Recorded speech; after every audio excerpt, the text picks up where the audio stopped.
Welcome everyone, সবাইকে স্টুডিওতে স্বাগতম। তো আজকে আমি ক্লাস 11-এর এমন একটা টপিক নিয়ে আলোচনা করব যেটা পরীক্ষা পারপাসেও চ্যাপ্টার হিসাবে যথেষ্টই ইম্পর্ট্যান্ট, এবং তাছাড়া যেটা ইম্পর্ট্যান্ট যে পরিবেশের আমরা কিন্তু প্রত্যেকেই পরিবেশের একটা অংশ। তো পরিবেশকে ঠিক রাখা, পরিবেশের রক্ষণাবেক্ষণ করা কিন্তু আমাদের দায়িত্ব এবং কর্তব্য। তো সেই জন্য আমাদেরকে এই চ্যাপ্টারটা খুব ভালো করে পড়তে হবে, যে এর মধ্যে কেমিস্ট্রি কি আছে, পরিবেশের মধ্যে কেমিস্ট্রিটা কি রয়েছে সেইটা আমাদেরকে জানতে হবে। এমনিতে তো রসায়ন পরীক্ষাগারে ব্যবহার করছি বা যা কিছু, কিন্তু এই যে পরিবেশ, এই যে প্রকৃতি, এর মধ্যে কি কেমিস্ট্রিটা কাজ করছে সেটা কিন্তু জানতে হবে। এটা কিন্তু একদম একদম প্র্যাকটিক্যাল চ্যাপ্টার বলতে পারো, মানে বাস্তবিক জীবনে খুব ভালো পরিমাণ উপলব্ধি কিন্তু এগুলো প্রত্যেকেই করে থাকে। তো একটা জিনিস দেখো, যে সভ্যতার যত অগ্রগতি হচ্ছে, সভ্যতার অগ্রগতির ফলে কিন্তু পরিবেশ ক্ষতিগ্রস্ত হচ্ছে। তো এটা কিন্তু একটা বড় সমস্যা, কিন্তু তা বলে তো উন্নয়ন থেমে থাকতে পারে না। উন্নয়ন তো দরকার, প্রয়োজন। এই যে তুমি আমার ক্লাসটা করছো, এর জন্য কিন্তু কি দরকার হচ্ছে, এর জন্য ইলেকট্রিক দরকার হচ্ছে। আর ইলেকট্রিক তৈরি করতে গেলে কি ধোঁয়া উৎপন্ন হচ্ছে প্রথমত। তারপরে যেটা কথা, আমাদের যে জীবাশ্ম জ্বালানি যেটা সঞ্চিত আকারে রয়েছে সেটা ক্ষয় হচ্ছে। তা সে তো অবশ্যই। আরেকটা যেটা বড় কথা, যে ওই যে বিদ্যুৎ কেন্দ্রগুলো স্থাপন করার জন্য, বা এই যে আইটি হাবগুলো যখন স্থাপন করার জন্য, এই যে তথ্য প্রযুক্তির যে কেন্দ্রগুলো সেগুলো তো স্থাপন করতে হচ্ছে। সেই জন্যই তো তোমরা এই যে এই সিস্টেমগুলো, মানে এত কিছু সিস্টেম কিন্তু তৈরি করা সম্ভব হচ্ছে। তো তার জন্য কি হয়েছে না, জায়গার প্রয়োজন হয়েছে। আর জায়গার প্রয়োজন হয়েছে কিভাবে, সেই জন্য গাছ কাটতে হয়েছে, বা অনেক কিছু। এই যে বিদ্যুৎ কেন্দ্রগুলো তৈরি করতে গিয়ে অনেক গাছ কাটতে হয়েছে বা যা কিছু, তার ফলে কিন্তু পরিবেশ ক্ষতিগ্রস্ত হচ্ছে। তারপরে আরো অনেক ব্যাপার আছে, যেমন একটা তাপবিদ্যুৎ কেন্দ্রের গরম জল কোনো জলাশয়ে ফেলা হচ্ছে, সেখানে কিন্তু জল দূষণ ঘটছে। তো বিভিন্ন দিক থেকে পরিবেশ কিন্তু ক্ষতিগ্রস্ত হচ্ছে। তুমি যদি লিঙ্ক খুঁজো সমস্ত কিছুতেই, মানে যেগুলো অগ্রগতি, যেগুলো যেগুলো হয়েছে, সভ্যতার অগ্রগতি, সেগুলো যদি দেখতে যাও, একটু গভীরে দেখতে যাও, তাহলে কিন্তু পরিবেশের ক্ষতি একটা হচ্ছে। কেমন? তো এই পরিবেশকে যতটা সম্ভব আমাদের কিন্তু খেয়াল রাখতে হবে, আমাদেরকে কিন্তু পরিবেশের যত্ন নিতে হবে। তো সেই জন্যই আমাদেরকে এনভিরনমেন্ট কেমিস্ট্রি অর্থাৎ পরিবেশ রসায়ন খুব ভালো করে পড়াশোনা করতে হবে। ওকে, তো চলো বন্ধুরা শুরু করা যাক। প্রথমত, এই যে আমি যে পড়াবো আজকে চ্যাপ্টারটা, এটা রোড ম্যাপটা দেখে নেব, কেমন? তো ইন্ট্রোডাকশন পার্ট আমি প্রথমে দেবো, তারপরে বায়ু দূষণ, জল দূষণ, মাটি দূষণ, পেস্টিসাইডস অর্থাৎ কীটনাশক, কেমন? ওকে, চলো। পরিবেশ রসায়নটা কি? পরিবেশ রসায়ন হচ্ছে রসায়ন বিজ্ঞানের যে অংশে পরিবেশের অজীবজাত ও জীবমণ্ডলের ভৌত ও রাসায়নিক কারণসমূহ আলোচিত হয়, যার দ্বারা পরিবেশে উদ্ভিদ ও প্রাণীর বৃদ্ধি ও বিকাশ বিশ্লেষিত হয়, সেই অংশটাকে বলা হয় পরিবেশ রসায়ন। তাহলে পরিবেশ রসায়ন কি বোঝা গেল নিশ্চয়ই? রসায়ন বিজ্ঞানের যে অংশে, রসায়ন বিজ্ঞানের বিভিন্ন পার্ট রয়েছে, inorganic chemistry, organic chemistry, physical chemistry, pharmaceutical chemistry, fuel chemistry, এরকম অনেক ভাগ রয়েছে। মেন যদিও তিনটে ভাগ, কিন্তু এটাও কিন্তু একটা রসায়ন বিজ্ঞানের একটা পার্ট।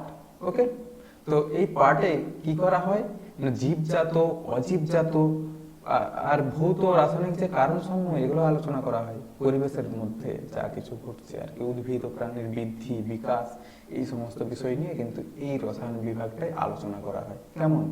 তো পরিবেশ বিজ্ঞান, এবারে আসি যে পরিবেশ রসায়ন তো পড়বো, তো পরিবেশ বিজ্ঞানের সঙ্গে কিছু টার্মগুলো, যে শব্দগুলো, সেই শব্দগুলোকে জেনে নিতে হবে প্রথমে।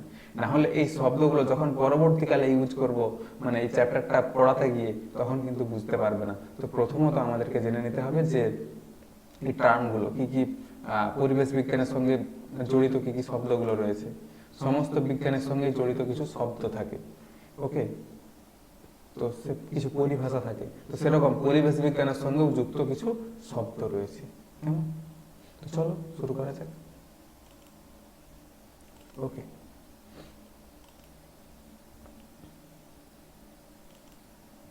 তো দেখো, প্রথমত আছে দূষক। দূষক কি না, দূষক যেগুলো দূষণ ঘটায়, কোনো একটা সোর্স থেকে উৎপন্ন হয়, কোনো একটা উৎস থেকে উৎপন্ন হয়ে কোথায় গিয়ে অ্যাটাক করে না টার্গেটে গিয়ে দূষণ ঘটায়, সেটাকে বলা হয় দূষক। দূষক মূলত দুই প্রকার, একটা হচ্ছে বায়োডিগ্রেডেবল বায়োডিগ্রেডেবল ডিগ্রেডেবল বায়োডিগ্রেডেবল, আর একটা হচ্ছে নন বায়োডিগ্রেডেবল। নন বায়োডিগ্রেডেবল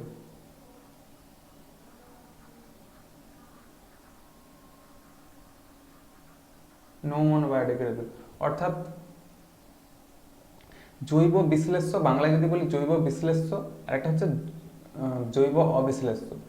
অর্থাৎ যে সমস্ত দূষকগুলো কি মাটিতে উপস্থিত অনুজীব দ্বারা বিশ্লেষিত হয়ে যায় আর মাটির সাথে মিশে যায়, সেগুলো বায়োডিগ্রেডেবল পদার্থ। ওকে, আর যেগুলো মাটির সাথে মিশে না সেগুলো কিন্তু নন বায়োডিগ্রেডেবল। কেমন? তো এরপরে আছে কন্টামিনেন্ট কি না, কন্টামিনেন্ট যেটাতে পরিবেশ বা মানুষ কারোরই কোনো কিন্তু হাত নেই। এই জায়গাটায় এই কন্টামিনেন্ট সৃষ্টির দায় কিন্তু মানুষেরও না, পরিবেশেরও না। তবে কি মানুষেরই ভুল বলা যেতেই পারে এই কারণেই, কারণ কোনো অসাবধানতা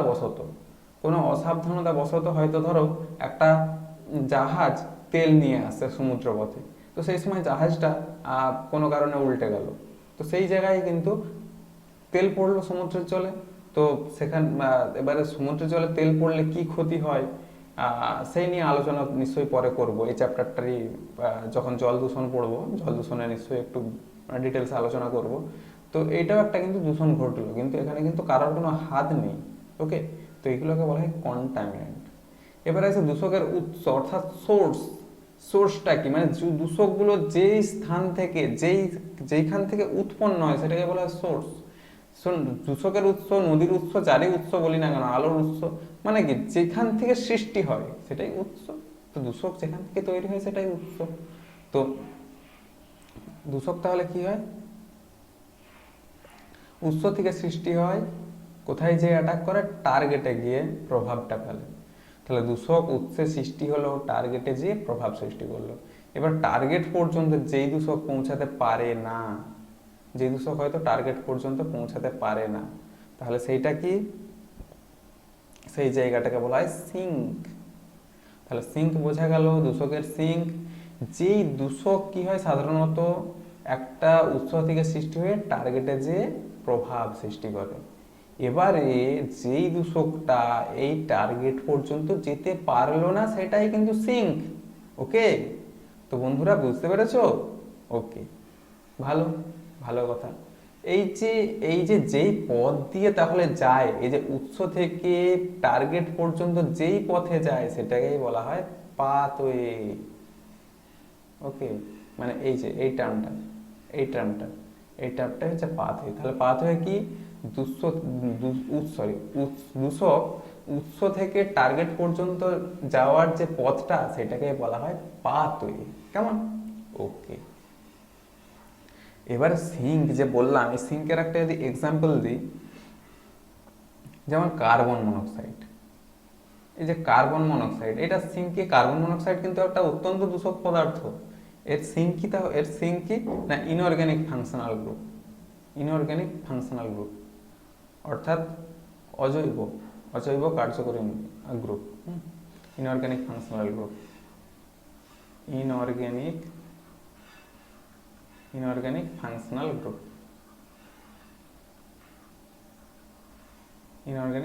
গ্রুপ। ওকে, ঠিক আছে, পাথ হয়ে বোঝা গেল। এবার আছে জীবভরটা কি না, আমাদের পুরো যে জীবমণ্ডল যেটা রয়েছে তার যে ভর সেটা জীবভর। এবার এর দুটো ভাগ আছে, কি কি? ফ্লোরা আর হচ্ছে ফনা। ফ্লোরা আর একটা ফনা। এটা কিন্তু খুব গুলিয়ে যায়, কোনটা উদ্ভিদ কোনটা প্রাণী এটা একটু গুলিয়ে যায়। তো আমি একটা ট্রিক শিখে দিচ্ছি। দেখো, ফনা কিসের থাকে? সাপের। আর সাপ কি প্রাণী? তাহলে এই যে প্রাণী মণ্ডলটাকে বলা হয় ফনা, আর উদ্ভিদ মণ্ডলটাকে বলা হয় ফ্লোরা। কেমন? এটা কিন্তু কোনো সায়েন্স নয় যে সাপের ফনা আছে বলে এই যে প্রাণী মণ্ডলকে ফনা বলা হয়, এটা কিন্তু ব্যাপার নয়। জাস্ট আমি একটা তোমাদের মনে রাখার ট্রিক্স বললাম। এভাবে মনে রাখতে পারো যে সাপের ফনা আছে, সাপ একটা প্রাণী, তাহলে হচ্ছে ফনা মানে হচ্ছে প্রাণীমণ্ডল। ঠিক আছে, এবার আছে দূষকের নিরাপদ মাত্রা, খুব important, very very important, VVIP. কেমন? এই যে দূষকের নিরাপদ মাত্রা, TLV, threshold limiting value, threshold limiting value. কেমন? ওকে, থ্রেশহোল্ড লিমিটিং ভ্যালুটা কি না, দূষক যেই দূষকই হোক, সমস্ত দূষক কিন্তু একটা নির্দিষ্ট পরিমাণে যদি থাকে সেখানে কিন্তু দূষক ঘটাবে না, একটা নির্দিষ্ট পরিমাণের নিচে যদি থাকে, কিন্তু ওই ভ্যালুটা, ওই যে মাত্রাটা যখন ক্রস করে যাবে তখনই কিন্তু দূষণ ঘটাবে। তো এর একটা মাত্রা আছে, যেমন কার্বন মনোক্সাইডের ক্ষেত্রে মাত্রাটা খুবই কম, কার্বন মনোক্সাইডের ক্ষেত্রে ওই টিএলভিটা হচ্ছে 5 ppm। 5 ppm মানে কতটা কম ভাবতে পারছো? ppm মানে পার্টস পার মিলিয়ন। মিলিয়ন মানে কি, তোমরা ফেসবুক ইউটিউব তো করো, million followers, 1 million follower, 2 million followers নিশ্চয়ই জানো। তো দেখো, তো মিলিয়নস মানে কি 10 লক্ষ, 10 lakhs, 10 lakhs মানে 10 লক্ষ অণুর মধ্যে যদি 5টা অণু থাকে তাহলেই কিন্তু দূষণ ঘটাতে সক্ষম। মানে ভাবতে পারছো কতটা দূষক পদার্থ। আর কার্বন ডাইঅক্সাইডের এই টিএলভির মানটা 5000 ppm, এর মাত্রাটা কিন্তু সেই অর্থে অনেকটাই কম। কেমন? ঠিক আছে, তাহলে পরিবেশ বিজ্ঞানের সঙ্গে যুক্ত যে টার্মগুলো, যে শব্দগুলো সব বোঝা গেছে নিশ্চয়ই ভালোভাবেই। তো বন্ধুরা চলো পরের টপিকে যাওয়া যাক। ওকে, চলো। এবার আছে পরিবেশগত উপাদান, অর্থাৎ পরিবেশের উপাদানগুলো কি কি? প্রথমত বায়ুমণ্ডল, অ্যাটমসফিয়ার, বায়ুমণ্ডল মানে অ্যাটমসফিয়ার, ভারীমণ্ডল, হাইড্রোস্ফিয়ার, শিলামণ্ডল, লিথোস্ফিয়ার, জীবমণ্ডল, বায়োস্ফিয়ার। কেমন?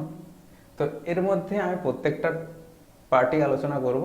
তার মধ্যে তোমাদের সিলেবাসে বায়ুমণ্ডলটা একটু বেশি করেই আছে, বায়ুমণ্ডল নিয়ে একটু বেশি কিছুই আছে, শিলামণ্ডল নিয়ে ততটাও খুব একটা নেই, জীবমণ্ডলটা সামান্য কিছু আছে। ঠিক আছে, তোমাদের সিলেবাসে মূলত বায়ুমণ্ডলটাই বেশি আছে আর কি, তারপর বায়ুমণ্ডলটাও কম কিছু নেই সেই অর্থে। ঠিক আছে, তো চলো শুরু করা যাক।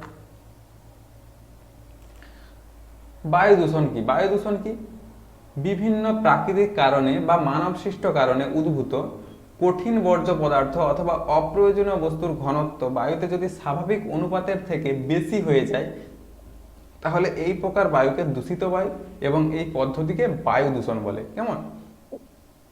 তাহলে প্রাকৃতিক কারণেই হোক বা মানুষ সৃষ্ট কারণেই হোক, কঠিন বর্জ্য বলতে ধোঁয়া অথবা অপ্রয়োজনীয় বস্তুর ঘনত্ব। কঠিন বর্জ্য ধোঁয়া হতে পারে, ধোঁয়া একটা কঠিন পদার্থ, ঠিক আছে। আর কঠিন বর্জ্য অনেক কিছুই হয়, যেসব আমাদের গৃহস্থলীর বিভিন্ন বর্জ্য পদার্থ কিন্তু কঠিন বর্জ্য হয়। তো সেখান থেকে কি হয় না, বিভিন্ন দুর্গন্ধ সৃষ্টি হয়, মানে বিভিন্ন বিষাক্ত গ্যাস সৃষ্টি হয়, সেগুলো কিন্তু বায়ু দূষণ ঘটায়। কেমন? এবারে ধোঁয়া, বলছি ধোঁয়া কেন কঠিন পদার্থ? ধোঁয়া কঠিন পদার্থ বলতে ধোঁয়ার যে কণাগুলো ওগুলো অ্যারোসল, মানে ওগুলা কঠিন, কিন্তু ওই কণাগুলো কঠিন। কেমন? ওটা অ্যারোসল বলতে কি, গ্যাস আর কঠিনের মিশ্রণ, অ্যাকচুয়ালি ওটা গ্যাস আর কঠিনের মিশ্রণ। কেমন? তো কঠিন বলতেই পারি। ঠিক আছে, তো ঠিক আছে, তাহলে স্বাভাবিক অনুপাত থেকে বেশি হয়ে যায় তাহলে এই প্রকার বায়ুকে দূষিত বায়ু, এবং এই যে পদ্ধতিটা এটাকে বলা হয় বায়ু দূষণ। কেমন? ঠিক আছে, তো দেখো বায়ু দূষণের প্রকারভেদ, একটা হয় প্রাথমিক দূষণের নয়, বায়ু দূষক মানে যেগুলো বায়ু দূষণ ঘটায়। বায়ু দূষক কি কি হয়? প্রাথমিক বায়ু দূষক হয় আর গৌণ বায়ু দূষক। প্রাথমিক বায়ু দূষক কি? যেগুলো সরাসরি পরিবেশে দূষণ ঘটায়। যেমন প্রাথমিক বায়ু দূষকের উদাহরণ যদি দিই, ইন্ডাস্ট্রির ধোঁয়া, কলকারখানার ধোঁয়া, অর্থাৎ ইন্ডাস্ট্রি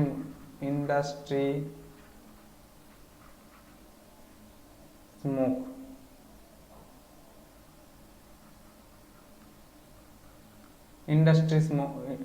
ইন্ডাস্ট্রি স্মোক, তারপরে কার্বন মনোক্সাইড, নাইট্রোজেন মনোক্সাইড, এগুলো হবে। আর গৌণ বায়ু দূষক কি? যেগুলো এক বা একাধিক প্রাথমিক বায়ু দূষকের সমন্বয়ে গঠিত, যেগুলো সরাসরি কিন্তু পরিবেশে দূষণ ঘটায় না, এক বা একাধিক প্রাথমিক বায়ু দূষক সমন্বয় করে, মানে একত্রিত হয়ে যখন দূষণ ঘটায় সেগুলোকে বলা হয় গৌণ বায়ু দূষক। যেমন সেরকম যদি দেখি O3, HCOOH অর্থাৎ ফর্মিক অ্যাসিড, তারপরে H2SO4, H2SO4, তারপর PAN, প্যান মানে পারক্সি অ্যাসিটোনাইট্রাইল, কেমন? তো এগুলো হচ্ছে সব গৌণ বায়ু দূষকের উদাহরণ। নেক্সট দেখো বায়ু দূষকগুলির ক্ষতিকারক প্রভাব। এই যে বায়ু দূষকগুলো যেগুলো বললাম, এর কি কি ক্ষতিকারক প্রভাব আছে দেখে নিই। কার্বন মনোক্সাইড একটা অত্যন্ত ক্ষতিকারক পদার্থ, প্রচুর ক্ষতি করে, ও প্রচুর পরিমাণ ক্ষতি করে, ওর মতো ক্ষতি কেউ করতে পারে না। এই যে বললাম যে টিএলভি যে টিএলভি ভ্যালুটা খুব কম, মানে খুব সহজেই কিন্তু ক্ষতি করে এই কার্বন মনোক্সাইড, কেমন? তো দেখো এই কার্বন মনোক্সাইড কিভাবে ক্ষতি করে। কার্বন মনোক্সাইড রক্তের হিমোগ্লোবিনের সাথে রিঅ্যাকশন করে কার্বক্সি হিমোগ্লোবিন COAGB তৈরি করে। এটাকে বলা হয় কার্বক্সি হিমোগ্লোবিন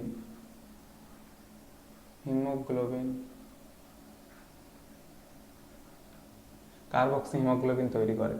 তাহলে কি হয়, এই সিও যদি আমাদের শরীরে প্রচুর পরিমাণে প্রবেশ করে, আমাদের রক্তটাই তো একসময় দূষিত হয়ে যাবে, পুরো রক্তটা দূষণ ঘটে যাবে। তাহলে আমাদের রক্ত বলে কিছু থাকবে, তাহলে কিন্তু মানুষের মৃত্যু পর্যন্ত হতে পারে। ওকে, এই কার্বন মনোক্সাইডের প্রভাবে। তারপর কার্বন ডাই অক্সাইড কিন্তু অতটা ক্ষতি করে না, এই হিমোগ্লোবিনের সঙ্গে কিন্তু বিক্রিয়াই করতে পারে না। তাহলে কার্বন ডাই অক্সাইডের থেকে কার্বন মনোক্সাইড কতটা ক্ষতিকারক ভাবতে পারছো? ওকে, ঠিক আছে। এরপর আসা যাক সালফার ডাইঅক্সাইড। সালফার ডাইঅক্সাইড কি দেখো, সালফার ডাইঅক্সাইডের প্রভাবে অ্যাসিড রেন হয়। ধরো এই যে সালফার ডাইঅক্সাইড, এর সঙ্গে O2 প্লাস জল, দেখো পরিবেশে তো অক্সিজেন তো আছেই, বায়ুমণ্ডলে অক্সিজেন আছে, তার সঙ্গে বৃষ্টি হচ্ছে, মানে বৃষ্টির সময় জল পড়বে, তাহলে কি হলো, সালফার ডাইঅক্সাইড যখন পরিবেশে বেড়ে যাচ্ছে, পরিবেশের অক্সিজেন রয়েছে এবং বৃষ্টির জল, তার ফলে কি হবে না, বৃষ্টিটা হওয়ার সময় বৃষ্টিটা যখন ঝরে পড়বে তখন কি হবে, অ্যাসিড রেন, অর্থাৎ H2SO4 তৈরি হলো। আর H2SO4 তুমি জানো অ্যাসিড রেন সৃষ্টির জন্য একটা খুব গুরুত্বপূর্ণ উপাদান কিন্তু এই H2SO4। ওকে, তো সালফার ডাইঅক্সাইড অ্যাসিড রেন ঘটায়, H2SO4 তৈরি করে। তারপরে দেখো আরেকটা যেটা করে, স্মগ সৃষ্টি করে। স্মগ এই যে লন্ডন স্মগ যেটাকে বলা হয়, লন্ডন স্মগ বা নর্মাল স্মগ যেটা বলে, নর্মাল স্মগ সৃষ্টির জন্য কিন্তু দায়ী কিন্তু এই SO2 অর্থাৎ সালফার ডাই অক্সাইড। ওকে, তো এর ফলে এই স্মগ অর্থাৎ ধোঁয়াশার জন্য কি হয়, কি কি রোগ হতে পারে, যে লন্ডন স্মগে যে রোগগুলো হয় বা যে সমস্যাগুলো দেখা যায় মানুষের মধ্যে, ব্রঙ্কাইটিস, হাঁপানি, এই সমস্যাগুলো কিন্তু দেখা যায়। ঠিক আছে, এবার আছে ভাসমান পদার্থ কণা কি কি আছে। ভাসমান পদার্থ কণার মধ্যে ধোঁয়া একটা অ্যারোসল জাতীয় পদার্থ, অর্থাৎ কঠিন আর গ্যাসের সংমিশ্রণ। তো এর যে কঠিন কণাগুলো, এগুলো কিন্তু বায়ুতে অনেক দিন পর্যন্ত রয়ে যায়, ফলে কিন্তু সেই কঠিন কণাগুলো ক্ষতি করে। এরপর আছে ফ্লায়াস কোথা থেকে তৈরি হয় না, তাপবিদ্যুৎ কেন্দ্রে যে কয়লা পোড়ানো হচ্ছে, সে কয়লা পোড়ানোর পরে যে ছাইটা থেকে যায়, কয়লার যে ছাইটা, সেইটা পরিবেশের ক্ষতি করে, ওটাকে বলা হয় ফ্লায়াস। বর্তমানে ফ্লায়াস দিয়ে ব্রিক্স তৈরি করা হয়, অর্থাৎ ইট তৈরি করা হয়, ফ্লায়াস ব্রিক্সগুলো অনেক সস্তা এবং অনেক ভালো, অনেক মজবুত। তো ওগুলো দিয়ে কিন্তু বর্তমানে ঘর বাড়ি তৈরি করা যায়। তো ফ্লায়াস ব্রিক্স একটু ডিটেলসে বলি। ফ্লায়াস ব্রিক্স 70% ফ্লায়াস থাকে, 50% থাকে সিমেন্ট, 50% বালি। এইভাবে কিন্তু ফ্লায়াস ব্রিক্সগুলো তৈরি করা হয়। যে সাদা সাদা ইটগুলো দেখেছো না, ওগুলো সব ফ্লায়াস ব্রিক্স, কেমন? ঠিক আছে, তো ফ্লায়াস ব্রিক্স তৈরি করার ফলে কিন্তু ওই যে ফ্লায়াস যে ক্ষতিটা করে সেটা কিন্তু অনেকটাই, অর্থাৎ এগুলো কিন্তু পরিবেশ বান্ধব একটা বলতে পারো, যে ফ্লায়াস ব্রিক্স তৈরি করা কিন্তু একটা পরিবেশের পক্ষে একটা ভালো দিক।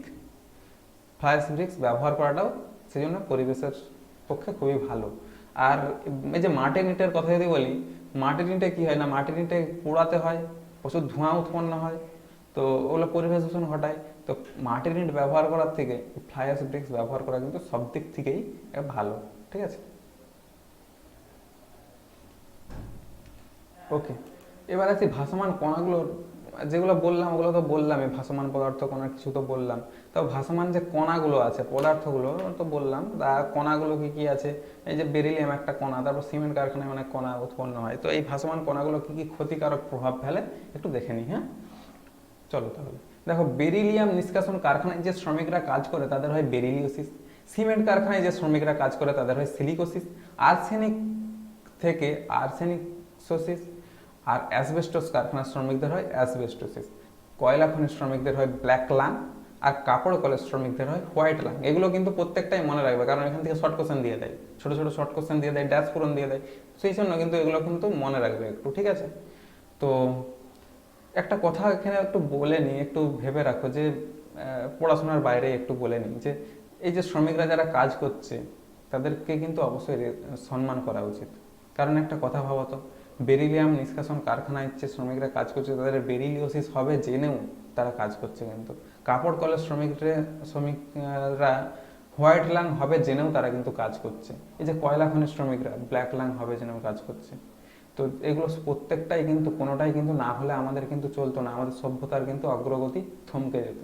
যে কয়লা খনির শ্রমিকরা যদি বলে কাজ করব না, যদি যে কোনো শ্রমিকরা দু একদিন ধর্মঘট ডাকলেই দেখেছো যে একটা সমস্যার সৃষ্টি হয়, অনেক সমস্যায় পড়ে যাই আমরা। তো সেই জন্য ওদের যে মানে এই যে ত্যাগ, আত্মত্যাগ, যে ব্ল্যাক লাং হবে জেনেও কাজ করছে, তো এদের কিন্তু একটা সভ্যতার অগ্রগতিতে একটা বড় পরিমাণের অবদান রয়েছে, কেমন। তো এদের সম্মান করা উচিত। এই ভাবো যে কয়লা খনিতে শ্রমিকরা যদি কাজ না করতো, আজকে আমার যে ক্লাসটা করছো তুমি, এই যে ইলেকট্রিক তৈরি করতে পারা যেত না, আমার ক্লাসটাও তুমি কিন্তু করতে পারতে না। আর কাপড় কলের কাপড়ের কি পরিমাণ চাহিদা, আর আমাদের মানে সভ্যতার অগ্রগতিতে কতটা অবদান খাদ্যবস্তু বাসস্থানের, সেটা নিশ্চয়ই আলাদা করে বলার আর খুব একটা দরকার নেই। তো কাপড় কলের শ্রমিকরা হোয়াইট লাং হবে জেনেও তারা কিন্তু কাপড় কলে কাজ করে যাচ্ছে। আর অ্যাসবেস্টস একটা কিন্তু খুব সভ্যতার অগ্রগতিতে অবশ্যই একটা গুরুত্বপূর্ণ উপাদান হিসেবে অ্যাসবেস্টস ধরতেই পারি। তো অ্যাসবেস্টস হিসাবে যেন তারা কাজ করছে, তো এই সমস্ত শ্রমিকদের অবশ্যই সম্মান করা উচিত, কেমন, ঠিক আছে। তো চলো এবার আছে ওজোন স্তরের ক্ষয় নিয়ে। ওজোন স্তরের ক্ষয় কিভাবে হয় দেখো।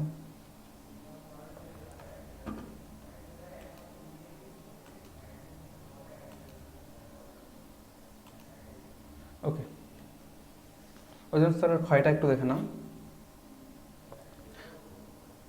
তো ওজোন স্তরের ক্ষয়ে যে গ্যাসগুলো গুরুত্বপূর্ণ ভূমিকা পালন করে, সিএফসি, তারপরে ধরো সিএফসি প্রধানত সিএফসি, তারপরে NO2, এগুলোকে ওজোন স্তরের ক্ষয় করে, কেমন, ঠিক আছে।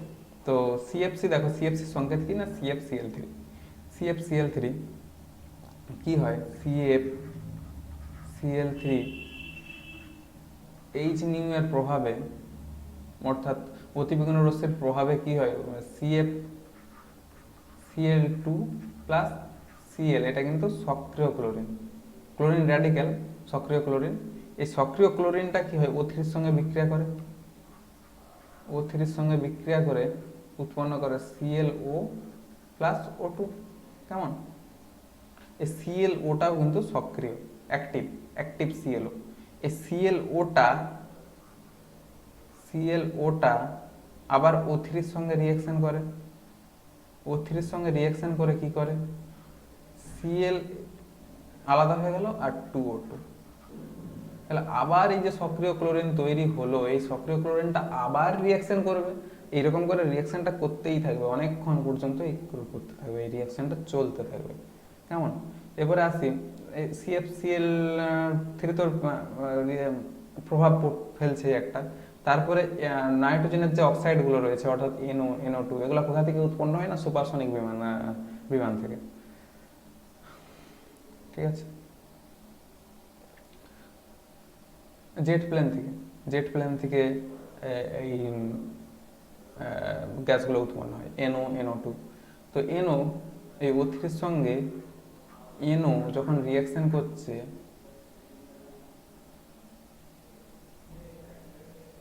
তখন কি উৎপন্ন হচ্ছে, NO2+O2, কেমন। আবার O3 এর সঙ্গে যখন NO2 রিয়াকশন করছে তখন NO উৎপন্ন হচ্ছে, আবার 2O2 উৎপন্ন হচ্ছে। ওকে, বোঝা গেছে? ঠিক আছে।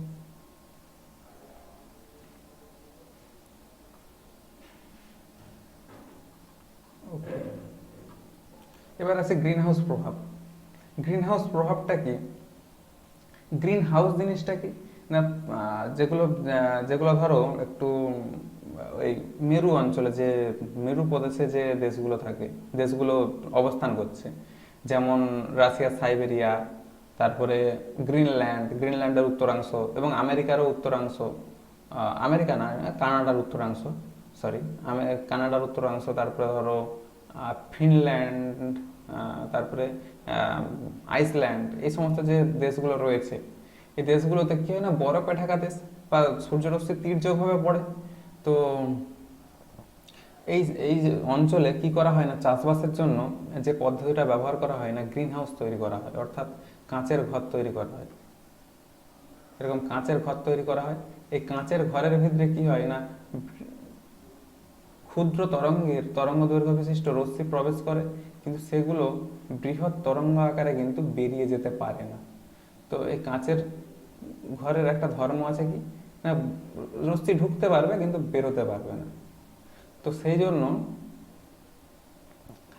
এর মধ্যে কি হয় না, উষ্ণতা বাড়তে থাকে, এই রশ্মিগুলোর কি উষ্ণতা বাড়াতে থাকবে। উষ্ণতা বাড়তে থাকলে কি হবে না, এখানে কিন্তু বিভিন্ন ফসল চাষ করা সম্ভব। ওকে, তো পুরো পৃথিবীটাকে যদি এইরকম একটা কাঁচের ঘরের সঙ্গে তুলনা করা হয়, এই পৃথিবীটাকে, তো পৃথিবী পৃষ্ঠে কি হচ্ছে না, রশ্মি এসে পড়ছে, আয়ার মানে ইনফ্রারেড রশ্মি এসে পড়ছে। তো ইনফ্রারেড রশ্মি প্রচুর পরিমাণে তাপমাত্রা বৃদ্ধি করে। এগুলো কি হচ্ছে, এই যে বিভিন্ন গ্রিনহাউস গ্যাস যেগুলো পৃথিবীতে অবস্থান করছে, গ্রিনহাউস গ্যাসের যে লেয়ারের মতন একটা তৈরি হয়ে যাচ্ছে, এই যে গ্রিনহাউস গ্যাস যেগুলো তৈরি হচ্ছে, সেগুলো কি করছে না, এই যে এই রশ্মিটাকে শোষণ করছে। এই রশ্মিটাকে শোষণ করার ফলে কি হচ্ছে, এই গ্যাসগুলোর মধ্যে কি তাপমাত্রা বৃদ্ধি পাচ্ছে। এবার এই তাপমাত্রাটা কতক্ষণ আর ওই গ্যাসগুলো নিজেদের মধ্যে ধরে রাখবে, একসময় কি করবে না, ওই গ্যাসগুলো এই তাপমাত্রাকে পৃথিবীর বায়ুমণ্ডলে বিকিরণ করবে। বিকিরণ করলে কি হবে না, পৃথিবীর তাপমাত্রা বাড়তে থাকবে। এর ফলে কি হবে না, বিশ্ব উষ্ণায়ন। তো বুঝতেই পারছো। আর বিশ্ব উষ্ণায়ন কি কি প্রভাব ফেলে সেগুলো আমরা নিশ্চয়ই জানি। বিশ্ব উষ্ণায়ন যদি হতে থাকে তাহলে কি হবে না, যে বরফে ঢাকা যে দেশগুলো রয়েছে সেখানের মেরু প্রদেশের যে বরফ সেগুলো গলতে থাকবে। আর মেরু প্রদেশের বরফ গললেই সেই জল কোথায় এসে পড়বে, সেই জল এসে পড়বে সমুদ্রে। আর সমুদ্রে এসে পড়লে কি হবে না, সমুদ্র তলের উচ্চতা বৃদ্ধি পাবে। ফলে কি হবে না, অনেকটা ভূভাগ কিন্তু সমুদ্র গর্ভে চলে যাবে। সেটা কিন্তু খুব ভালো জিনিস না। তাছাড়াও আরও অনেক প্রভাব পড়বে, যেমন কিছু কিছু এই যে প্রজননের জন্য বা কিছু অনেক প্রাণী আছে তাদের প্রজননের জন্য একটা নির্দিষ্ট তাপমাত্রা দরকার হয়। যখন তাপমাত্রা তার থেকে বেড়ে যাবে তখন কিন্তু সেই সমস্ত প্রাণীগুলোর প্রজনন ক্ষমতা হ্রাস পাবে। আর আমরা সবাই জানি বাস্তুতন্ত্রে প্রত্যেকটা জীবের একটা ভূমিকা রয়েছে। তো সেই সমস্ত জীবগুলো যদি মারা পড়ে তাহলে কি হবে, সেই সমস্ত জীবগুলো মারা পড়লে বাস্তুতন্ত্রে একটা প্রভাব পড়বে। আর বাস্তুতন্ত্রের প্রভাব পড়লেই আমাদের উপরেও প্রভাব একটা পড়বে। তো সমস্ত কিছুর সঙ্গে সমস্ত কিছু কিন্তু একটা শৃঙ্খলাবদ্ধভাবে জড়িয়ে আছে। তো সমস্ত কিছুকেই রক্ষা করা কিন্তু আমাদের দায়িত্ব এবং কর্তব্য। তাই কিন্তু গ্রিনহাউস গ্যাস যেগুলোতে তৈরি হয় সেই সমস্ত পদার্থগুলোকে ব্যবহার যতটা সম্ভব কমানো যায় সেটার কিন্তু চেষ্টা করতে হবে। অবশ্যই সভ্যতার অগ্রগতি থেমে থাকতে পারে না, এটা আমরা জানি, ঠিক আছে। তো তা সত্ত্বেও যতটা সম্ভব এই সমস্তগুলোর ব্যবহার কমানো যায় তার চেষ্টা করতে হবে। যে হয়তো কোনো কারণ নেই, শুধু শুধু এসি চলছে বা শুধু শুধু ফ্রিজ চলছে কোনো কারণ ছাড়াই, এগুলো কিন্তু ঠিক না। বোঝা গেল? ঠিক আছে। এবার আছে ধোঁয়াশা।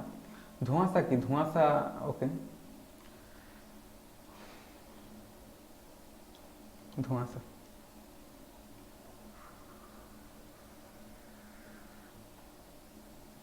ধোঁয়াশা দু ধরনের হয়, একটা নর্মাল স্মগ। ধোঁয়াশা অর্থাৎ স্মগ। স্মগ, ধোঁয়া সমান কি, ধোঁয়া যুক্ত কুয়াশা। তাহলে স্মোক প্লাস ফগ। তাহলে এই জায়গাটাকে যদি বাদ দিই তাহলে কি উচ্চারণ হচ্ছে, স্মগ, SMOG, স্মগ। স্মগ, তাহলে নর্মাল স্মগ অর্থাৎ সাধারণ ধোঁয়াশা, নর্মাল স্মগ। আরেকটা হচ্ছে ফটোকেমিক্যাল স্মগ, ফটো কেমিক্যাল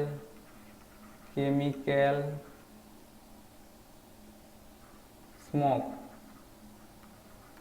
একটা নর্মাল স্মগ আর একটা ফটোকেমিক্যাল স্মগ। নর্মাল স্মগ কোথায় দেখা যায়, কোন শহরে? না লন্ডন। আর এটা দেখা যায় লস অ্যাঞ্জেলসে, লস অ্যাঞ্জেলস। লন্ডন আর লস অ্যাঞ্জেলস দুটোই কিন্তু গুরুত্বপূর্ণ শিল্প শহর।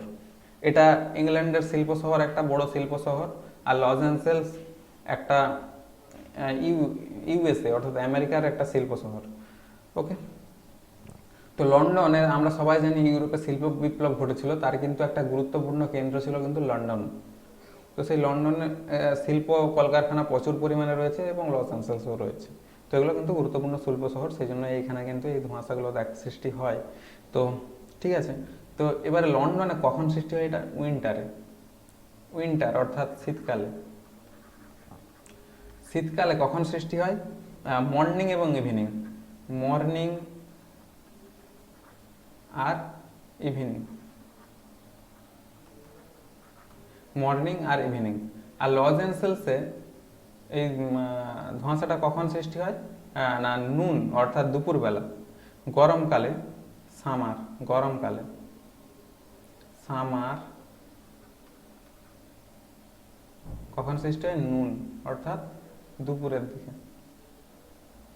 তারপরে এটা পিওর স্মগ অর্থাৎ প্রকৃত ধোঁয়াশা, পিওর স্মগ। আর ফটোকেমিক্যাল স্মগ কিন্তু পিওর স্মগ নয়, মানে নট এ রিয়েল স্মগ। ওকে, ঠিক আছে, এটা প্রকৃত ধোঁয়াশা, এটা কিন্তু প্রকৃত ধোঁয়াশা নয়, অপ্রকৃত ধোঁয়াশা। তারপরে আসা যাক মূল উপাদান SO2 সালফার ডাইঅক্সাইড। আর ফটোকেমিক্যাল স্মগের মূল উপাদান ওজোন, NO2, PAN অর্থাৎ পারক্সিঅ্যাসিটোনাইট্রাইল। ওকে, তারপরে এটা হচ্ছে রিডিউসিং স্মগ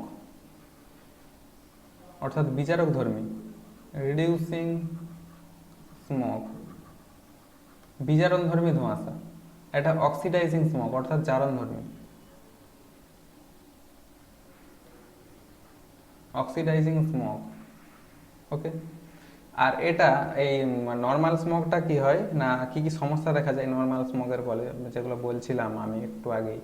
তো ফুসফুসের সমস্যা, শ্বাসকষ্ট, হাঁপানি, শ্বাসকষ্ট, তারপরে ফুসফুসের সমস্যা, ফুসফুসের সমস্যা। আর এই ফটোকেমিক্যাল স্মগের কি কি সমস্যা হয় না, চোখ মুখ জ্বালা করে, চোখ মুখ জ্বালা করে, চোখ মুখ জ্বালা। ওকে, ঠিক আছে, তাহলে ধোঁয়াশা যে ব্যাপারটা, এটা ধোঁয়াশা হয়ে থেকে যায়নি তো কারোর মধ্যে, যেমন না ধোঁয়াশা হয়ে থেকে যায়। ধোঁয়াশা ব্যাপারটাকে একদম ক্লিয়ার করে নাও, ধোঁয়াশা ঠিক আছে, কিন্তু ধোঁয়াশাকে তোমরা ধোঁয়াশা রাখবে না, তোমরা একদম ক্লিয়ার করে নাও। ওকে, এখান থেকে এরকম কিছু প্রশ্নই আসে, এখান থেকে যা পড়ালাম এখান থেকে মোটামুটি এখান থেকে অনেক কোশ্চেনই চলে আসবে, এখান থেকে আসবে আশা করা যায়। ঠিক আছে, এবার আসা যাক অ্যাসিড বৃষ্টি। অ্যাসিড বৃষ্টির কারণ কি কি হতে পারে, মানে কিসের কিসের প্রভাব আছে অ্যাসিড বৃষ্টিতে? দেখো H2SO4, মানে বৃষ্টির জলের সাথে যদি এগুলো মিশে যায়, H2CO3, তারপরে HCl, তারপরে HNO3, এগুলো কিন্তু অ্যাসিড বৃষ্টির জন্য প্রভাব সৃষ্টিকারী উপাদান। তো অ্যাসিড বৃষ্টির ফলে যেটা হয় স্টোন ক্যান্সার, অ্যাসিড বৃষ্টির ফলে স্টোন ক্যান্সারটা দেখো কিভাবে হয়। ধরো সালফার ডাইঅক্সাইড, এই সালফার ডাইঅক্সাইড যখন H2SO4 এর সাথে মিশলো, H2SO4 এর সাথে মিশে H2SO3 H2SO3 উৎপন্ন হলো, H2SO3। আবার এই H2SO3 2H2SO3 2H2SO3 যখন O2 এর সঙ্গে বিক্রিয়া করবে, O2 এর সঙ্গে বিক্রিয়া করলে উৎপন্ন হয়ে যাবে 2H2SO4, অর্থাৎ H2SO4টা বেড়ে গেল, এক আয়তন মানে গাঢ়ত্বটা বেড়ে গেল, বৃদ্ধি পেল। ওকে, তারপরে এই H2SO4 আবার CaCO3, অর্থাৎ মার্বেল পাথরের যে ইমারতগুলো, বিভিন্ন পাথরের তৈরি যে ইমারত বা স্ট্যাচু, সৌধ, মিনার, এই সমস্ত যেগুলো আছে সেগুলোতে কি হয় না, বিক্রিয়া করে CaSO4 এর অধক্ষেপ পড়ে যায়, এর সাথে উৎপন্ন হয় H2O, জল, আর CO2। CO2 তো গ্যাস, উড়ে চলে গেল, আর জল তো তরল হিসাবে নিচে পড়ে গেল, আর CaSO4 এর অধক্ষেপ পড়ে গেল। তাহলে এই যে সৌধগুলো, এগুলোর কোনো অস্তিত্ব থাকবে? কোনো কিছু অস্তিত্ব থাকবে না। আর সৌধ, মিনার এগুলো কেন তৈরি করি? আমাদের একটা ইমোশন থাকে প্রত্যেকটা কিছুতেই। এই যে সমস্ত সৌধ, মিনার, স্ট্যাচুগুলো তৈরি করি, যারই স্ট্যাচু তৈরি করি না কেন, তার প্রতি আমাদের একটা ইমোশন থাকে। জাতীয় ইমোশনই থাক বা কোনো পারিবারিক কেউই হোক, তার প্রতি একটা ইমোশন রেখেই কিন্তু আমরা এগুলো তৈরি করি। ঠিক আছে? তো এগুলোর ক্ষতি হয় এইভাবে। তো এগুলো কি কারো ভালো লাগবে? এই ব্যাপারটা কারোই ভালো লাগবে না। আমাদের যদি রবীন্দ্রনাথ টেগোরের একটা স্ট্যাচু এইভাবে ক্ষতিগ্রস্ত হয়, আমাদের কারোরই ভালো লাগবে না। আমাদের স্বামীজির স্ট্যাচু যদি এইভাবে ক্ষতিগ্রস্ত হয়, আমাদের কারোরই কিন্তু ভালো লাগবে না, সেক্ষেত্রে আমাদের ভালো না। বা এই যে একটা সৌধ ভাবো, সেটা একটা জাতির গর্ব, জাতির অহংকার, একটা জাতীয় সম্পত্তি এগুলো। তো এগুলোর ক্ষতি হলে নিশ্চয়ই ভালো ব্যাপার নয়। বা মার্বেল পাথরের যে ইমারত, ব্যক্তিগতভাবেই হোক, যাই হোক, যারই হোক, তো সেগুলো তো একটা ক্ষতিগ্রস্ত হলে মোটেই কিন্তু ভালো না। কেমন? তো কঠিন কঠিন সাবজেক্টগুলোকে সহজভাবে একটু বুঝে নিতে হবে। কেমন? ঠিক আছে। এবার আছে জল দূষণ। জলের সঙ্গে কোনো অবাঞ্ছিত দ্রব্য মিশে যাওয়ার ফলে যদি জলের ভৌত রাসায়নিক ও জৈব বৈশিষ্ট্যসমূহ পরিবর্তিত হয় এবং তার ফলে জলজ প্রাণী, উদ্ভিদ ও মানুষের ক্ষতির আশঙ্কা দেখা দেয়, তবে জলের ওই দুরবস্থাকে বলা হয় জল দূষণ। জল দূষণের যে গুরুত্বপূর্ণ দুটো টার্ম জানতে হবে, বিওডি আর সিওডি। এগুলো জানার আগে ডিও জেনে নিই। ডিও মানে ডিজলভড অক্সিজেন, অর্থাৎ জলে যতটা পরিমাণ অক্সিজেন দ্রবীভূত থাকে সেটাই হচ্ছে ডিজলভড অক্সিজেন। তো প্রথমত দেখে নিই বিওডি, অর্থাৎ বায়োলজিক্যাল অক্সিজেন ডিমান্ড, জৈব অক্সিজেন চাহিদা। দূষিত জলের প্রতি লিটারে উপস্থিত জৈব উপাদানকে অণুজীবের সাহায্যে বিরোধিতা করার জন্য যত মিলিগ্রাম অক্সিজেন দরকার, সেই সংখ্যাটাকে বলা হয় বিওডি। অর্থাৎ যদি বিওডি যদি আমি বলি 40, এটার বিওডি 40, এটার মানে কি? মানে প্রতি লিটারে উপস্থিত জৈব উপাদানের অণুজীবের সাহায্যে বিরোধিতা করার জন্য কত মিলিগ্রাম অক্সিজেন দরকার? 40 মিলিগ্রাম অক্সিজেন দরকার। সেটাই হচ্ছে, এটার মানে হচ্ছে বিওডি 40, বিওডি 40। ওকে, তাহলে এই বিওডির পরিমাণ যদি বাড়তে থাকে, এই বিওডি যদি বাড়তে থাকে, তাহলে এই ডিও কি হবে? কমবে। বিওডি যদি বাড়ে, ডিও কি হবে? কমবে, তাই না? মানে বায়োলজিক্যাল অক্সিজেন ডিমান্ড, অর্থাৎ অক্সিজেনের বেশি পরিমাণ লাগবে, ওটাকে বিশুদ্ধ করতে হলে, ওই জলটাকে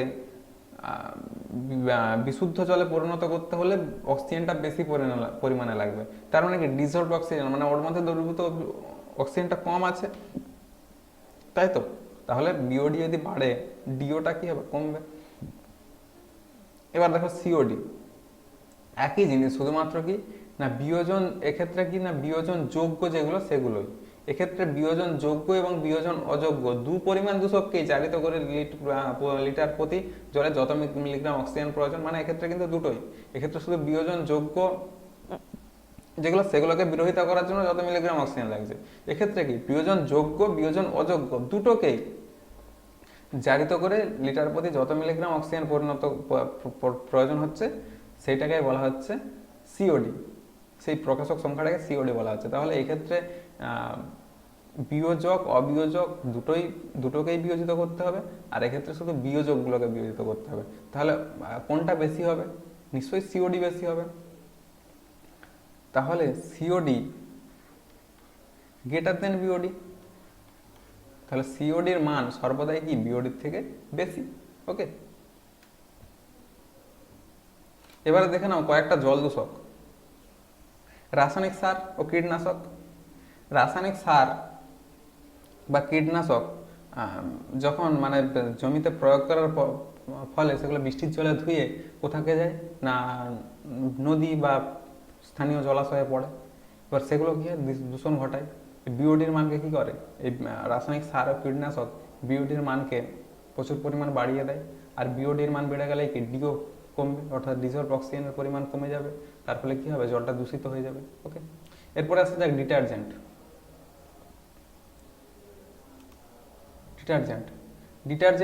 ডিটারজেন্টের দুটো পার্ট থাকে, একটা হচ্ছে surface active agent, surface active agent,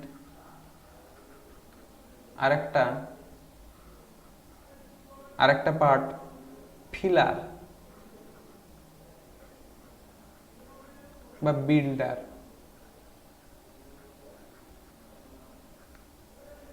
একটা সারফেস অ্যাক্টিভ এজেন্ট আর একটা ফিলার বা বিল্ডার। সারফেস অ্যাক্টিভ এজেন্টটা কি করে না পৃষ্ঠটান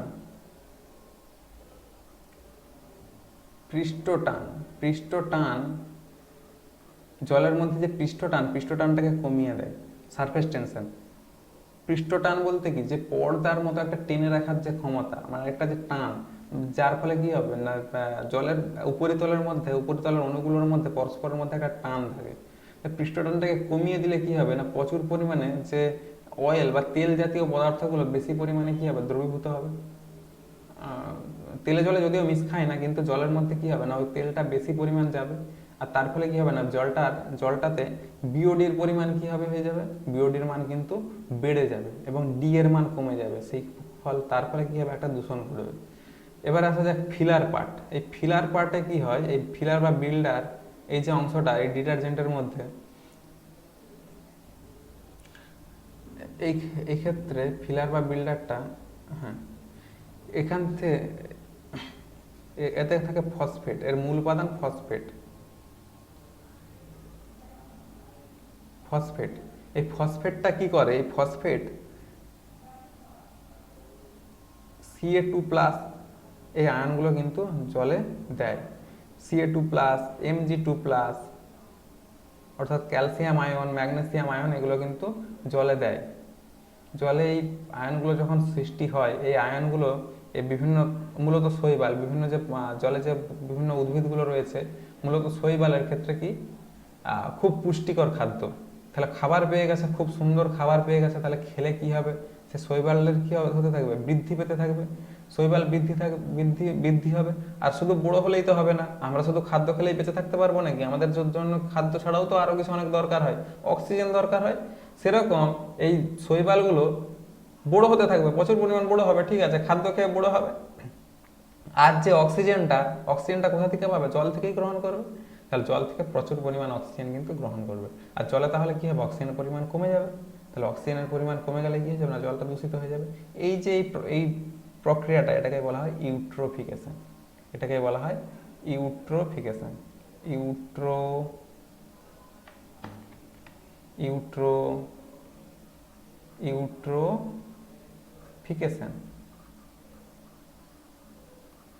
ইউট্রোফিকেশন। ওকে, বোঝা গেল? ঠিক আছে। এবার জলের উপর বিভিন্ন পদার্থের ক্ষতিকারক প্রভাব, বিভিন্ন যে ধাতুগুলো রয়েছে, বিভিন্ন যে ধাতব আয়নগুলো রয়েছে, সেগুলো কি ক্ষতিকারক প্রভাব সৃষ্টি করে দেখি। ক্যাডমিয়াম দূষণের ফলে ক্যাডমিয়াম যখন জলে অতিমাত্রায় বেড়ে যায় তখন হয় ইতাই। এটাকে আরো একটা বলে আউচ। মানে আমাদের যখন মানে কোথাও ব্যথা পাই বা আঘাত লাগে, আমরা কি বলি? আও, এরকম বলি, বাংলাতে এরকম বলি, বা হিন্দিতে বলি আউচ। এগুলো মানে যে ছোটবেলা থেকে যার যেমন অভ্যাস, সেটাই তো প্রথমে মুখ থেকে বেরোবে, তাই না? সেরকম এটা কোনো একটা ভাষায় ইতাই, সেই ভাষায় যেখানে এই কাডমিয়াম দূষণটা বেশি পরিমাণে ঘটে সেখানের ভাষা ইতাই ইতাই বা আউচ আউচ এরকম বলে, ঠিক আছে। রোগটার নাম এই জন্য ইতাই ইতাই বা আউচ আউচ। ওকে, তারপর পারদ, পারদ দূষণের ফলে হয় মিনামাটা। লেড যখন অতিমাত্রায় জলে বেড়ে যায় তখন হয় নিউমোনিয়া। কোবাল্ট, কোবাল্ট দূষণের ফলে হয় ডায়রিয়া। আর্সেনিক, আর্সেনিক যখন জলে প্রচুর পরিমাত্রায় বেড়ে যায়, প্রচুর মাত্রায় বেড়ে যায় ব্ল্যাক ফুট ডিসিজ, অর্থাৎ পাগুলো, পায়ের পাতাগুলো কালো কালো হয়ে যায়, এইগুলো ব্ল্যাক ফুট ডিসিজ। নাইট্রেট আয়নের ফলে হয়, এটা যদিও বানানটা ভুল আছে, এটা হবে ব্লু, বলুন আমি ব্লু বেবি সিনড্রোম, এটা একটু ভুল হয়ে গেল, এরকম বানানটা হবে ব্লু, এরকম ব্লু বেবি সিনড্রোম। ওকে, ঠিক আছে। এবার আসা যাক শিলামণ্ডল। শিলামণ্ডলের তিনটা ভাগ, তিনটে পার্ট। একটা শিয়াল,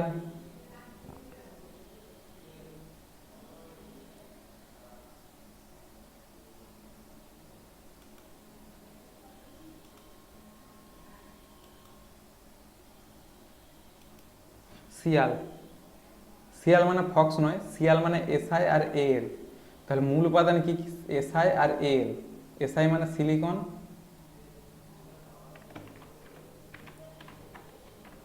সিলিকন, আর এল মানে অ্যালুমিনিয়াম। ওকে, ওকে, ঠিক আছে। তাহলে এসআই মানে সিলিকন, সিলিকন আর aluminium, aluminium, SI plus L. তাহলে সিয়াল যে স্তরটা, এইখানে এটার মূল উপাদান কি? সিলিকন আর অ্যালুমিনিয়াম। তারপরে সীমা মানে SI R M A. SI মানে কি? সিলিকন, সিলিকন আর ম্যাগনেসিয়াম, ম্যাগনেসিয়াম, ম্যাগনেসিয়াম। তারপরে নাইফ, নাইফ মানে কিন্তু ছুরি নয়, নাইফ, এন আই এফ এ, মানে এন আই মানে কি? Nickel,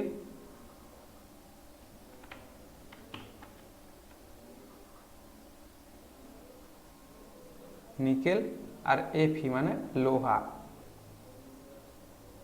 iron. ওকে, তাহলে মূল উপাদানগুলো নিশ্চয়ই মনে থাকবে। ওকে, ঠিক আছে। নেক্সট, মাটির উপাদানগুলো কি কি দেখো। মাটির উপাদানগুলোর মধ্যে এয়ার অর্থাৎ বায়ুটা আছে, বায়ু আছে 25%, মিনারেলস অর্থাৎ খনিজ আছে 46%, ওয়াটার জল আছে 25%, এবং অর্গানিক ম্যাটার, অর্গানিক ম্যাটার আছে 4%। আর অর্গানিক ম্যাটারের মধ্যে একটা গুরুত্বপূর্ণ উপাদান হিউমাস। গুরুত্বপূর্ণ উপাদানটা কি? হিউমাস। এবার হিউমাসটা কি কি নিয়ে গঠিত? অর্গানিক একটা উপাদান, তো হিউমাস কি কি নিয়ে গঠিত একটু দেখে নাও।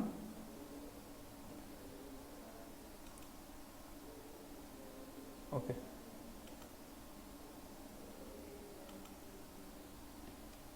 Humus, HU, humus, humeric acid, sorry humic acid, humic acid, humic acid, তার সাথে হিউমিন, হিউমিন, এবং তার সাথে ফালভিক অ্যাসিড, ফালভিক অ্যাসিড। তাহলে হিউমাসের প্রধান উপাদান কি কি? হিউমিক অ্যাসিড, হিউমিন আর ফালভিক অ্যাসিড, এগুলো কিন্তু হিউমাসের উপাদান। ওকে, তো মাটিতে যে উপাদানগুলো রয়েছে তার যে পার্সেন্টেজগুলো আর তার প্রধান উপাদানের মধ্যে একটা হিউমাস একটা গুরুত্বপূর্ণ টার্ম, এটা পরীক্ষায় আসে, তো এই জন্য একটু বলে নিলাম। নেক্সট, বায়োম্যাগনিফিকেশন অর্থাৎ জৈব বিবর্ধন। জৈব বিবর্ধন বলতে ডিডিটি, ডিডিটির যে পরিমাণ পেস্টিসাইডের মধ্যে, ইনসেকটিসাইড, একটা ইনসেকটিসাইড হচ্ছে ডিডিটি, ডাইক্লোরো ডাইফিনাইল ট্রাইক্লোরোইথেন। তো ডিডিটির একটা ডিডিটি পর্যায়ক্রমে কি হয় না, বাড়তে থাকে, এটা জলাশয়ের মধ্যে বাড়তে থাকে, সেটাকে বলা হচ্ছে বায়োম্যাগনিফিকেশন অর্থাৎ জৈব বিবর্ধন, অর্থাৎ জীবের কারণে, বিভিন্ন জীবের কারণে এগুলো হয়। প্রথমত দেখো অ্যালগি। ওকে, ঠিক আছে। অ্যালগি, অ্যালগিতে মানে অ্যালগি অর্থাৎ কি, মানে ফাইটোপ্লাঙ্কটন, শৈবাল, অণুজীব, একটা অণুজীব, বিভিন্ন শৈবালগুলো রয়েছে। সেই অ্যালগির মধ্যে এই ডিডিটির পরিমাণটা থাকে প্রায় 0.01 ppm, 0.01 ppm।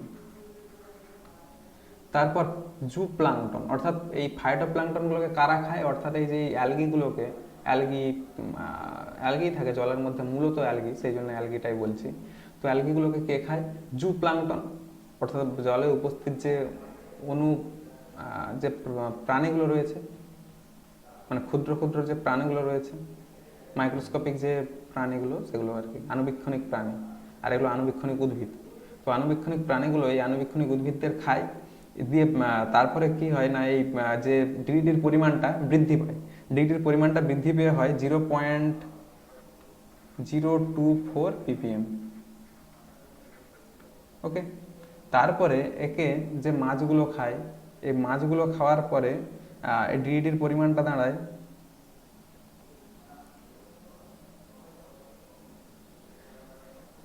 সরি একটু ভুল হলো, এই যে এই পরিমাণটা,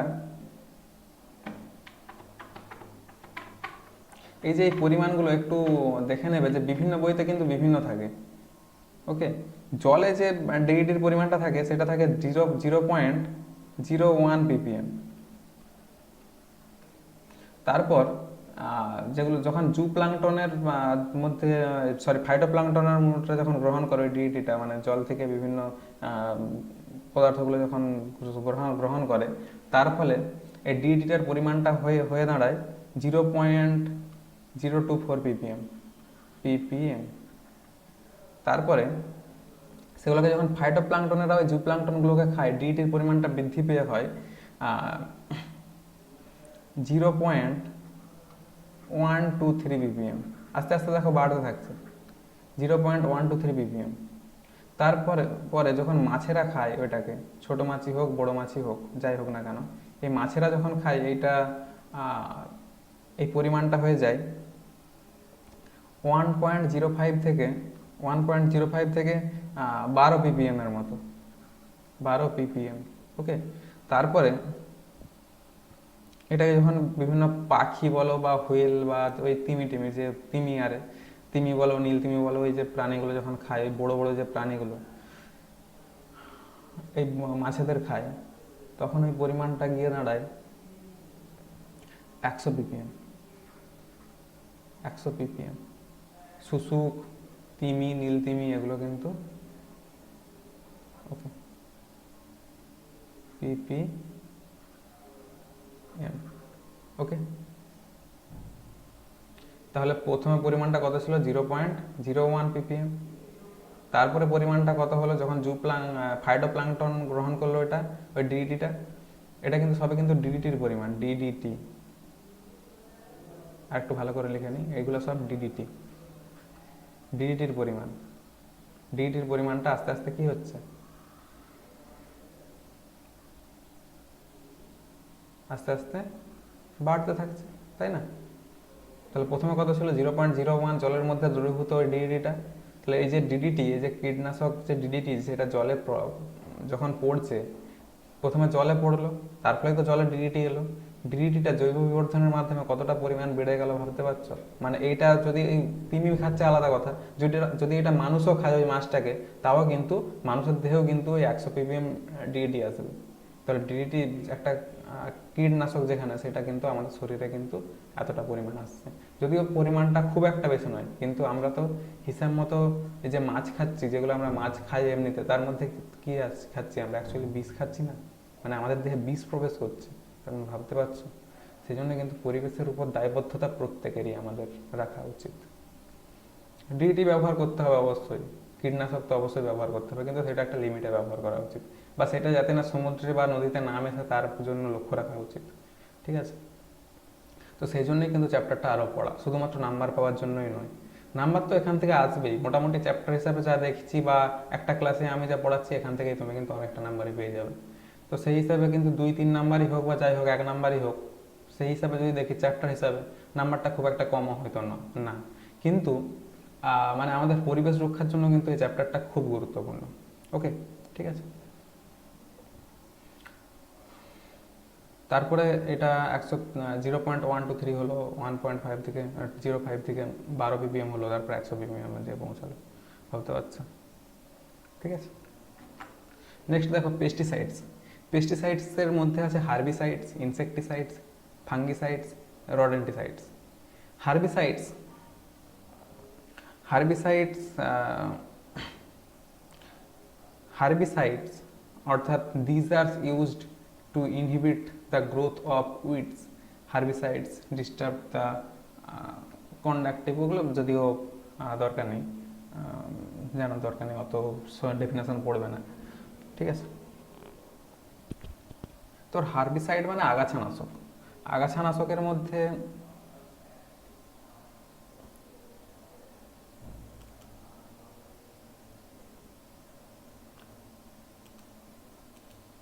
ওকে, তো আগাছানাশকের এক্সাম্পল যদি কিছু দিই, 2,4-D, এটা কিন্তু একটাই নাম।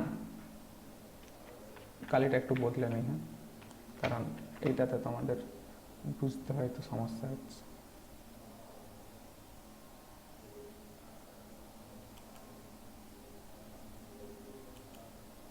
ওকে,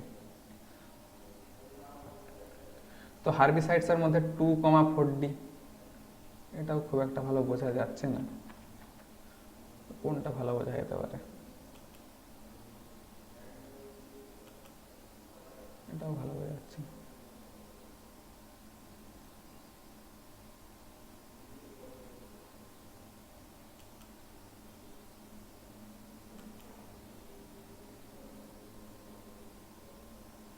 ওকে, দেখো 2,4-D, 2,4-D, তারপর ডিএনডিসি।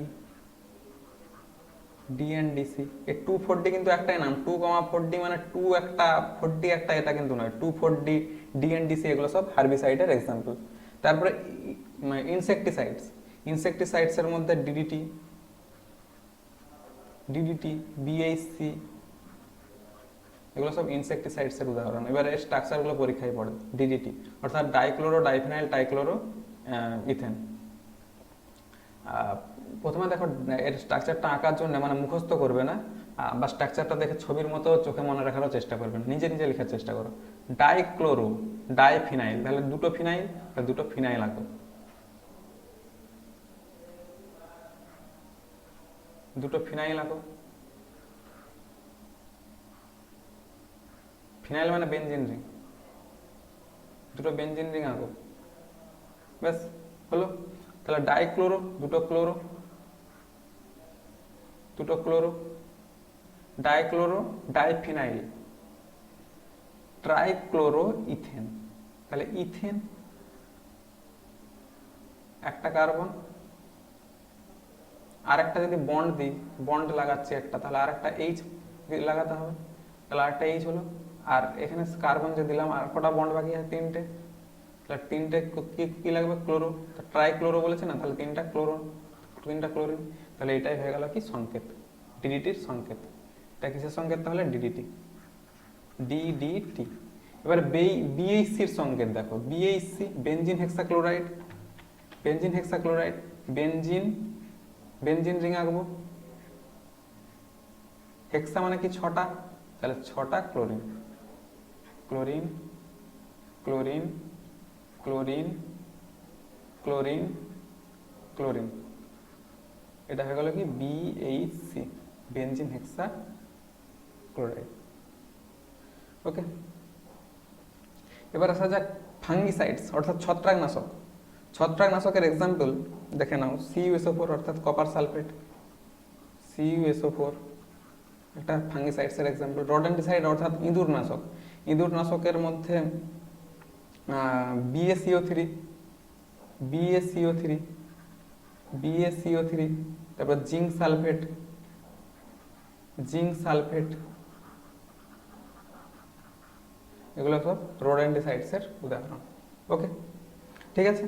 তো বন্ধুরা, আজকের ভিডিওটা এই পর্যন্তই, তোমাদের এখানেই চ্যাপ্টারটা আমি ক্লোজ করছি।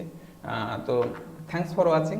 আর সবাইকে বলবো স্টেডিয়ার যে অ্যাপটা রয়েছে সেটা ইনস্টল করতে এবং আমাদের ফ্রি এবং প্রিমিয়াম ভিডিওগুলো ওয়াচ করতে।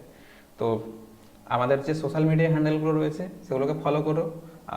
আমাদের ডেসক্রিপশন, এই ভিডিওর ডেসক্রিপশনে গেলে লিঙ্ক পেয়ে যাবে। ডেসক্রিপশনে দেওয়া লিঙ্ক থেকে আমাদের সমস্ত যে সোশ্যাল মিডিয়া হ্যান্ডেল অর্থাৎ ইউটিউব, ইনস্টাগ্রাম, টুইটার, ফেসবুক সমস্ত যে পেজগুলো রয়েছে ওগুলোকে তোমরা ফলো করো। আর সাবস্ক্রিপশনের ব্যাপারে একটু বলে নিই। আমাদের ফ্রি সার্ভিস যেগুলো রয়েছে, one shot videos, chapter wise lectures, class notes PDF, ইলেট সাবস্ক্রিপশন যেগুলো রয়েছে দেখো, daily live classes, daily practice paper, special classes, doubt clearing sessions, daily quizzes, every study materials, weekly test series. Thanks for watching. এবং ভিডিওটা যদি তোমাদের প্রত্যেকের ভালো লেগে থাকে এবং যদি কাজে এসে থাকে অবশ্যই লাইক করো এবং কমেন্টস করো। কোনো ডাউটস থাকলে কমেন্টস করে জানাও এবং ভিডিওটা বন্ধুদের মধ্যে শেয়ার করো। আর ইউটিউব থেকে যদি তুমি দেখে থাকো ভিডিওটা অবশ্যই সাবস্ক্রাইব করে রাখো, যাতে পরবর্তী আপডেটগুলো তোমার কাছে পৌঁছে যায় সবার আগে।